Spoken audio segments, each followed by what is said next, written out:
ఇవాళ నువ్వు ఆడే డ్రామాలు అన్నీ చూసిరు. ఉత్తప్పుడేమో బాగానే నడుస్తుండు, మీటింగ్కి రాగానే వీల్ చైర్లో కూర్చున్నాడు. మీరే చూసిరు కదా ఆయన నడిచేదిగిన. ఆడ వీల్ చైర్ ఏం అవసరం ఉన్నదే? ఇక గిట్లున్నది ఆయన కథ. కాబట్టి మిత్రులారా, ఈరోజు ఒక్కొక్క సమస్యను పరిష్కరించుకుంటూ మీ ఉద్యోగ నియామకాలలో ఒక్కొక్క అడుగు ముందుకేస్తూ మీ జీవితాలలో వెలుగులు తీసుకురావాలని, ఈ ప్రభుత్వం మీద మీరు ఉంచిన నమ్మకాన్ని విశ్వాసాన్ని నిలబెట్టుకోవాలని అహర్నిశలు మా ప్రభుత్వం పనిచేస్తుంది. ఏ తప్పు జరగకుండా, ఎవరికి నష్టం లేకుండా రాబోయే రోజుల్లో 2 లక్షల ప్రభుత్వ ఉద్యోగ ఖాళీలను భర్తీ చేసే బాధ్యత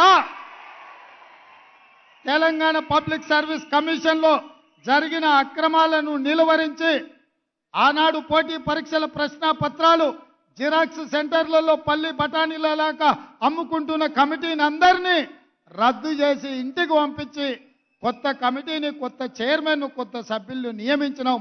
అందుకే ఇవాళ గ్రూప్ 1 పరీక్షల్ని 10 ఏళ్లు నిర్వహించలేదు. ఈరోజు 567 గ్రూప్ 1 పరీక్షల్ని నిర్వహించడానికి మా ప్రభుత్వం మంజూరు చేసింది. ఈ 10 ఏళ్లు నియామకాలు చేపట్టకపోవడం వల్ల వయసు మీరి ఊరికి పోలేక ఉన్న నిరుద్యోగ యువకులకు 44 సంవత్సరాల నుంచి 46 సంవత్సరాలకు వయసు పొడిగించి ఎవరికి నష్టం జరగొద్దన్న ఆలోచనతోటి అందరికి అవకాశం కల్పించినాం. అందుకే నిరుద్యోగ యువకులారా, ఈ తెలంగాణ రాష్ట్రం మీది. ఈ రాష్ట్రాన్ని సాధించుకున్నది మీరు. మీకోసం పనిచేయడానికి, మీ సమస్యల్ని తీర్చడానికి ఈ ప్రభుత్వం సిద్ధంగా ఉన్నది. ఏ విధంగా అయితే పబ్లిక్ సర్వీస్ కమిషన్ నుంచి పోటీ పరీక్షల నోటిఫికేషన్లు విడుదల చేస్తామో, పోటీ పరీక్షలకు ప్రిపేర్ కాండి, మీరు సన్నద్ధులు కాండి. ప్రభుత్వంలో, ప్రైవేట్లో ఉద్యోగ ఉపాధి అవకాశాలు కల్పించే బాధ్యతగా నేను తీసుకుంటా. మీకోసం కృషి చేస్తా. రాబోయే 10 సంవత్సరాలు నిరంతరం రోజుకు 24 గంటలు 10 ఏళ్ళు మీకోసం కొట్లాడతా, 10 ఏళ్ళు మీకోసం చేస్తా. 10 ఏళ్ళు ఈ బాధ్యతలో ఉంటా. మీరు ఆశీర్వదిస్తే ఇంకో 10 ఏళ్ళు కూడా ఇందిరమ్మ రాజ్యం ఉంటుంది. చంద్రశేఖరరావు, నీకు సూటిగా సవాలు విసురుతున్నా. ఈ 10 ఏళ్లలో నీ శాతనైతే ఒక్క ఎంటిక వీక్కొని చూడు, అప్పుడు నీకు తెలుస్తుంది. ఆయన ఎంబడే అధికారంలోకి వస్తా అంటుండు. రాబిడ్డ ఎట్లొస్తావు? ఉంటా, నేనే కదా ఏడుకోతా, ఈయనే ఉంటా, నీ సంగతి ఏందో చూస్తా. కాబట్టి మిత్రులారా, ఆయనకు శాసనసభలకు రావడానికి అయితలేదు, కానీ నల్లగొండకు పోయిండు.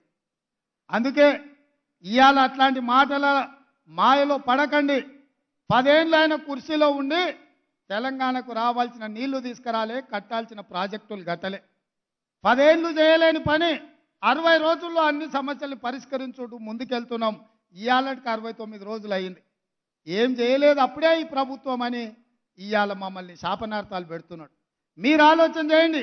3665 రోజులు ఉన్న చంద్రశేఖరరావు కృష్ణానది జలాలలో ఆంధ్రప్రదేశ్కు 512 టీఎంసీ నీళ్లను కేటాయించి తెలంగాణకు రావాల్సిన హక్కులను తాకట్టు పెట్టి 299 టీఎంసీలు ఈ 10 సంవత్సరాలు శాశ్వతంగా వాళ్లకు రాసిచ్చిండు. 10 ఏళ్ళు ఆయన రాసిస్తే నేను వచ్చిన 10 రోజుల్లోనే ఆ నీళ్లు తేలేదని నన్ను తిడుతున్నాడు. ఇవాళ మీరు చెప్పండి, ఆయన సంతకం పెట్టడమే ఇవాళ గుదిబండగా మారింది.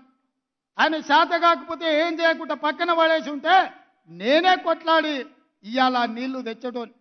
ఇవాళ నువ్వు పెట్టిన సంతకాలు మా పాలిట గుదిబండగా మారినాయి, తెలంగాణ రైతుల పాలిట మరణ శాసనంగా మారింది. ఇవాళ నువ్వున్నప్పుడే కదా నవంబర్ 30 తారీఖు నాడు తెలంగాణలో ఎన్నికలు ఉంటే గ్రామాలలో యువకులు ఎన్నికల నిర్వహణలో ప్రజారాజ్యాన్ని, ప్రజాప్రభుత్వాన్ని ఎన్నుకోవాలని అందరు ఆ కార్యక్రమాలలో బిజీగా ఉంటే మీ చీకటి మిత్రుడు జగన్మోహన్ రెడ్డి గారు వందలాది మంది పోలీసులను నాగార్జున సాగర్ మీదకి పంపించిండు.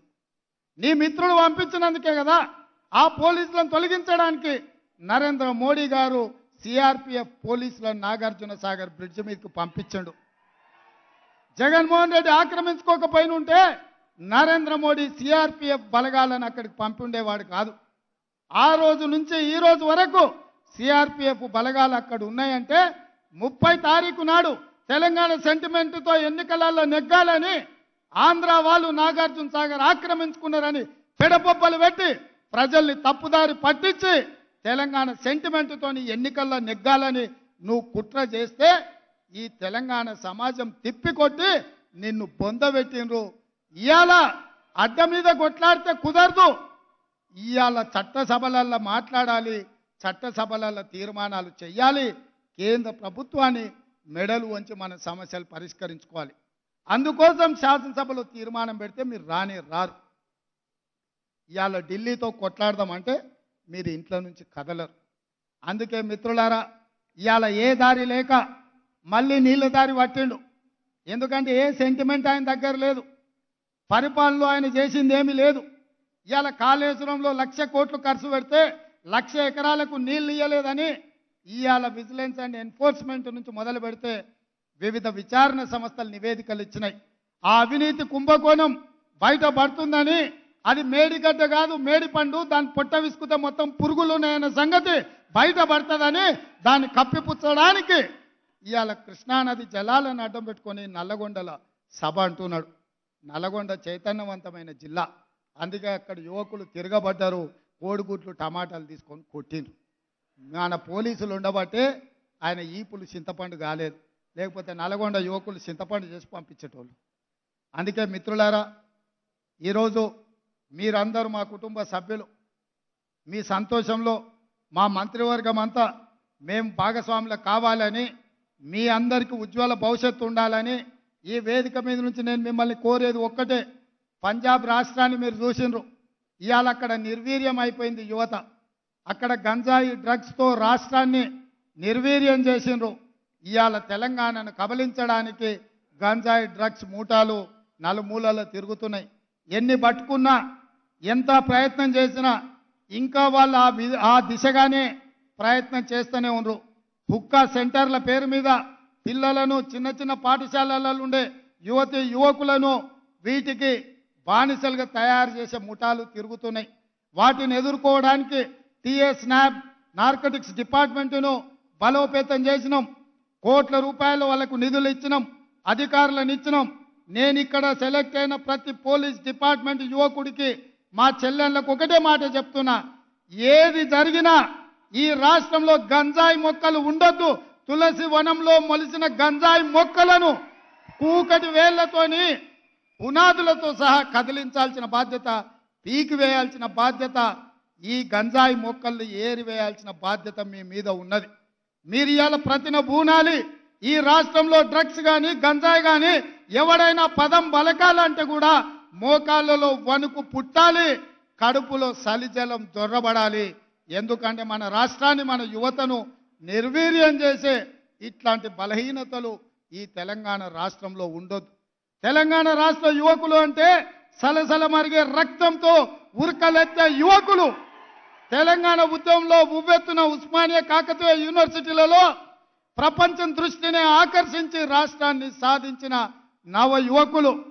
ఆత్మ బలిదానాలతో ఆకాశంలో తారలై వెలిగిన యువకులు ఈరోజు గంజాయికో డ్రగ్స్కో బానిసలైతే మన సమాజం నిర్వీర్యం అవుతుంది.